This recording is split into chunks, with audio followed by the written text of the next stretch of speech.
Now, I do believe that over the last several weeks, we've been distracted with China.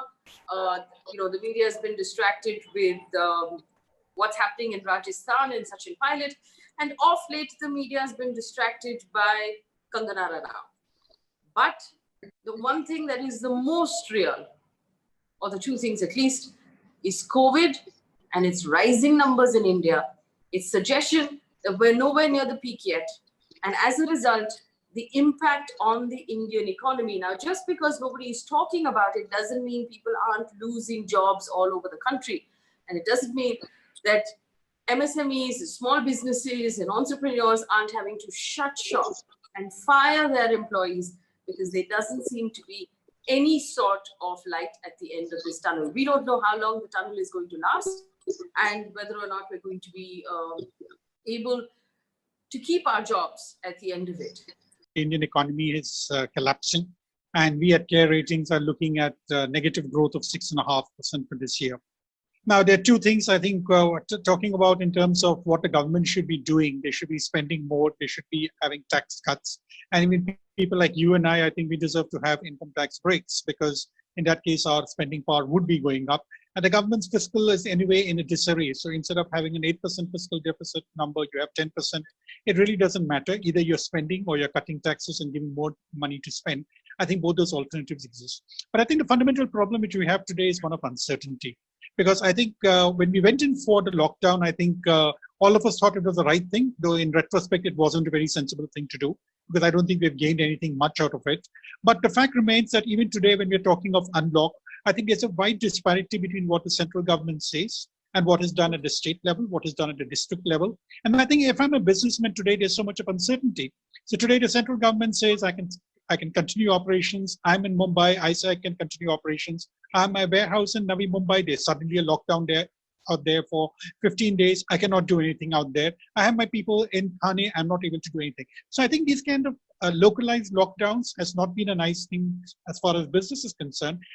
I think we're bad enough. Don't expect things to get even worse. I think we're pretty badly off right now. And we're looking at, real contraction of GDP in 2021. I think that nothing is going to change because there hasn't been any attempt by the government to pull it out of the hole. When if consumption has completely collapsed, 60% of our GDP is consumption, 100 crores, and then more or less we've lost about 30%. And if there's no investment, there's huge joblessness. According to CMI, last month we had 136 million jobs were lost. You have to do huge expenditures to pull this economy out. And the government has shown no movement towards that. If you look at the stock markets also, there has been an increase for the last 4 consecutive days in terms of the growth that we see in the Sensex or the Nifty. There are Indian companies which are coming up with the vaccine which is there. And overall, when we talk about the government in terms of its actions, it has been taking care of the overall liquidity in the market. There are reports that even in the next monetary policy, it is likely that they are going to reduce the policy rates, which is likely to make the interest rates further go down and make them available as loans to the MSMEs or the others. So keeping in mind the inflationary conditions in the economy, keeping in mind that the vaccines might be developed sooner or later and the economy would recover soon, I do feel that though there would be a contraction in this year, but as soon as we get some relief in terms of a vaccine available to us, we will be able to recoup, because the consumption continues to remain the same. It is just that, when you also talk about jobs, people are cutting salaries or, they're not really laying off people, but they're cutting salaries and they're telling people, we will reappoint you once the consumption comes back. The survival of the business during these uncertain times by extending them credit would be the most important action which probably the RBI or the banks should extend to the businesses and to the people so that survival can continue. Mr. Raghunathan, do you agree with what Professor Yamini Agarwal has said? And let me just quote, she talked about the stock market. She also said companies are not really laying off people, but I want to point out that just before we started this show, Indigo Airlines announced a 10% layoff of its employees. Air India, our own Air India, is asking its employees to go on leave without pay. I mean, but this is the government of India. So to say that things are not that bad, do you buy that from the ground, Mr. Raghunathan? We have been paralyzed. Today, you look around, from a 5-year-old boy to 8-year-old man, all of them are feeling insecure, worried, concerned, confused. In every decision, we have ended up with only court cases. From a student to pensioner, they are clueless of their future. An entrepreneur is worried. How do I repay my loan? I'm taking further and further loans. An employee is worried. Salary and job security. A professional is worried. Business plans and targets and growth. Who is happy? No one is happy. But someone feels there are green shoots. I don't know what is this green shoot and orange shoots and red shoots are. But all I can see is I am being targeted. I am being shot at. And we are only keep asking, well, modify this, change this, please give us this relief, that relief. I don't know who is hearing, but we have started fighting in the shadow boxing. We have started fighting in the darkness. We don't know what is happening. From March से देखा जाए तो business total stop हो चुके हैं, ठीक है। जो मेटेरियल हम लोगों ने अक्टूबर नवंबर में सप्लाई किए थे उसके पेमेंट अभी तक नहीं आए। जो पेमेंट 31 मार्च से पहले आने थे वो लॉकडाउन की वजह से टोटल एक्सटेंड हो चुके हैं और हमारे पास पेमेंट कोई भी आ रहे नहीं, ठीक है। देन गवर्नमेंट इतना प्रेशराइज करती है कि जीएसटी आपको पे करना ही पड़ेगा।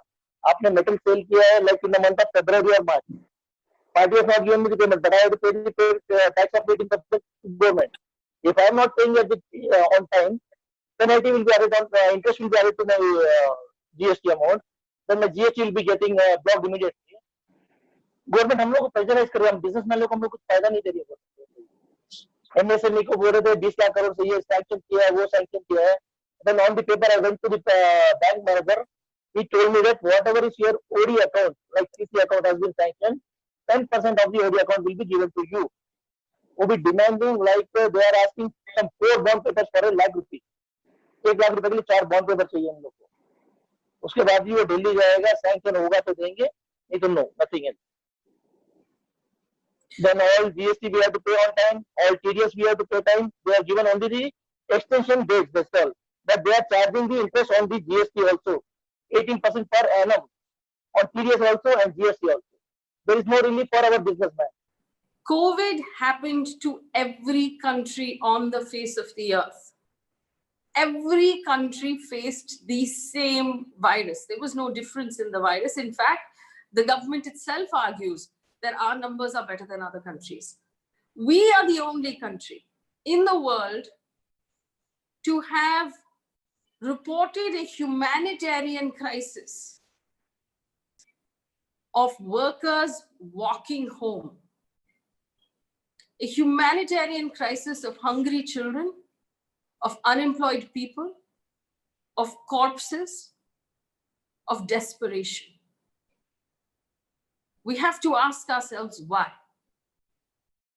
No country in Africa or sub-Saharan Africa, which may be poorer than us, reported a crisis of this kind. No country in our Asian neighborhood reported a crisis of this kind. We did. Because we decided to do an extremely, extremely strict lockdown the first couple of months. We have to, as responsible citizens now, step back and examine what happened and the decisions that were made. We're not locked down now, but we are at 1 million cases. And if the lockdown was really the solution, how did we get to 1 million cases?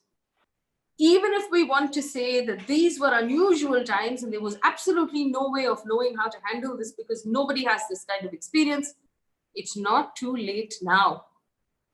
The economy needs to be on absolute priority for the government. There has to be a war room that is meeting every day with the brightest minds in the country, and we have bright minds in this country. Every day, listening to people from different sectors, and not just the rich ones who are your friends, but the actual ones who run businesses on the ground, small workshops, small manufacturing facilities, representatives of farmers, representatives of panchayats, to find out what's really happening on the ground. We have to save the poorest in our country from starvation, because if we don't, the impact of this will be stretched far below before and far beyond the coronavirus. It will be a man-made disaster. We have the money, the resources, and the intelligence to stop the economy from spiraling out of our control. And it has to be done now. As citizens, we must demand more from the government, state and center, on the economy. I'm sorry I don't have better news for you tonight, but thanks for watching.